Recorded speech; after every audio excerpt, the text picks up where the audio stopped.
All right, I want to show two ways to use the pails and rails technique to create more range of motion, more strength in the length, so more mobility in the front of the shoulder and the adductors that live on the front of the shoulder. So we're going to get into the pec minor. We're going to get into the bicep a little bit to take them into a lengthened position and strengthen them. So the pails and rails, just so you, in a complete, simple definition, think of it as we're going to take a joint into an end range, and then we're going to strengthen it on both sides of the joint. So in this drill, we're going to take the front of the shoulder into a lengthened position, take the back of the shoulder into a shortened position, and then strengthen it on both sides, okay? So the way this sets up, right? We've done the pails and rails in the sleeper stretch, right? And if you're not familiar with the sleeper stretch, go through my other videos, you know the sleeper stretch. But the sleeper stretch, what it did was it took the external rotator, so the back of the shoulder, into a lengthened position, and we built strength there. But we also built strength on the shortened position. So we took the front of the shoulder into a shortened position, and we engaged it. Right, we got the adductors also on the back of the shoulder. So pails and rails is great for not only creating length and strength, but also creating more strength in end ranges completely, okay? So the way that we set this up is we come into that kind of belly down pec stretch that we've done before, okay? So elbow straight out from the shoulder, maybe slightly forward, maybe slightly lower, whatever more comfortable. You're gonna keep the front of your left shoulder on the floor, or as close to it as possible, and you're gonna roll onto this side. Now, you can put your head on the floor, you can let it dangle, or maybe put a block under here, but you're gonna hold this for about 90 seconds to 2 minutes, right? I'm not gonna do this because I'd bore the absolute hell out of you.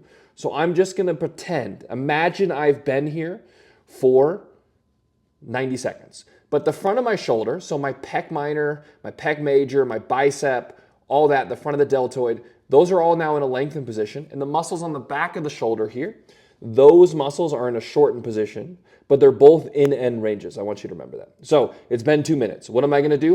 I'm gonna take this left arm and press it into the floor, 20% of my strength.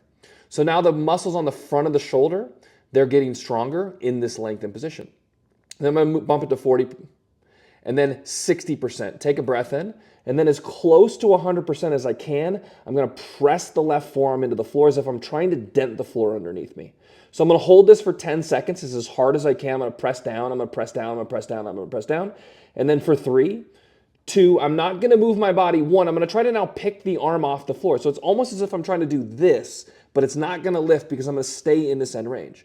And now what you'll feel is the back of your shoulder, those muscles are trying to pull you deeper into the stretch. They're strengthening in this shortened position. I'm gonna go as hard as I can for 10 seconds, for 3, for 2, for 1, and then I'm just gonna roll just a little bit more onto my left side. I'm gonna try to go deeper into the stretch, hold it. Again, I hold this for about 20 or 30 seconds, but again, I'm not gonna bore you. I'm gonna go 20%, press down. So my elbow, forearm, and hand all pressing with the same pressure. And then 40%, and then 60%. Take a breath in, and then as hard as I can, my left arm is trying to press through the floor. I'm trying to dent the concrete underneath me. For another 6, press down. For 4, for 3, for 2, and then 1, right away, 100% try to lift off the floor, but I don't want to move my body. If I move my body, that's cheating. That's getting the rest of my body involved. I'm just trying to pick up my left arm as hard as I can for 10 seconds, knowing it's not actually going to move. Because if it moved, if it actually lifted, I cheated and rolled back to my belly. For another 3, for 2, for 1, and then roll deeper. Now I could do this another time, but I'm not going to for the sake of this video, okay? So what we did is we came into this position. We came into this winged position. I got the pec and the pec minor in a lengthened position, biceps a little bit in a lengthened position. I held it in this deep stretch, right? I rolled onto my left side to get this even longer. And then I just ramped it up, 20, 40, 60, and then as hard as I can, press that arm into the floor for 10 seconds. And then right after 10 seconds, as hard as I can, I'm trying to lift up, okay? I'm trying to pick the arm up. It's not gonna move because I'm so far into an end range, but what are we doing? We're going into it, we're taking the front of the shoulder into a lengthened position. We're getting it into an end range, and then we're strengthening the front side, we're strengthening the back side. That's pails and rails. So what are we doing? We're building length, we're building strength, we're building control. The shoulder is a highly mobile joint, which means that it needs to be able to move, but it has to be able to control the movement. So if I just sit there in yoga and I stretch like this, and then I come into camel pose and I do this, or maybe I cactus the arms and I do this, that may feel really nice, but if you want to create change, there needs to be strength. My pec needs to be able to get into this position, and then I need to be able to hold it here, okay? Pails and rails, great for, right? This broken wing position is going to get me pec, pec minor, bicep, all working. Some subscap for some of us, right, is going to get working too. But those adductors are going to be working in a lengthened position. And then on the opposite, when we go to lift the arm, the back of the shoulder, the external rotators are trying to pull you deeper into the stretch. So they're getting trained in a shortened position. Now, the other one, okay, it's a slightly different position, but we're going to do kind of the exact same thing. So now what we're going to do is, without getting too technical, but your bicep connects to the bone which lives on the front of your shoulder blade. Yes, your bicep connects to your shoulder blade. It's called your coracoid process. And then what also connects to the coracoid process is the pec minor, the muscle that runs from the front of the shoulder blade to the front of the ribs, and it's the muscle that does this, that pulls the shoulder blade forward. Okay, so we're going to take that into a position, isolate it, and do the pails and rails again for that. Okay, so the way this works is you'd come down onto your belly again, and instead of coming out here in this kind of broken wing position, you're going to come out at about 45 degrees with this left arm. So I got this nice angle here. So what I'm doing is I'm taking the bicep away from the midline, so it's pulling on the coracoid process, and then I'm going to take the pec minor and pull against it. So I'm getting kind of both of those.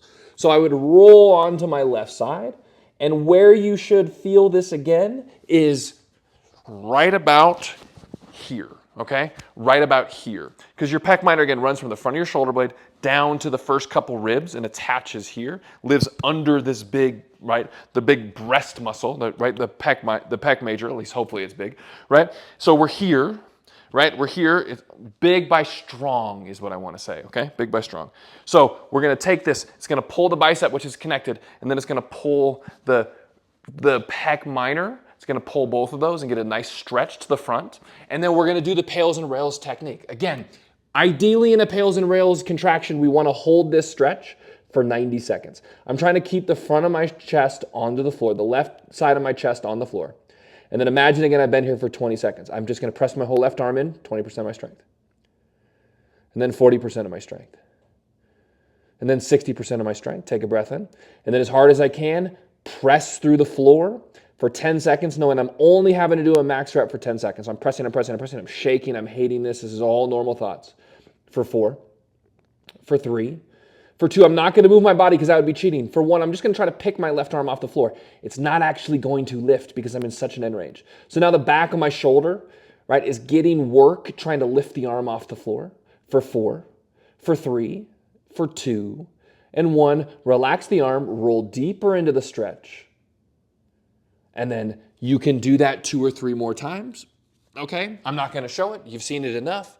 But the front of the shoulder, right? We have this stretch, right? This kind of belly down pec stretch. And then we also have the pec minor stretch of taking the arm out. Doing the pails and rails contraction again, 2 or 3 times, perfect. But you wanna ramp up the first bit. So when I come into this run, I'm gonna press down for 20% of my strength, 40% of my strength, 60%, and then 100.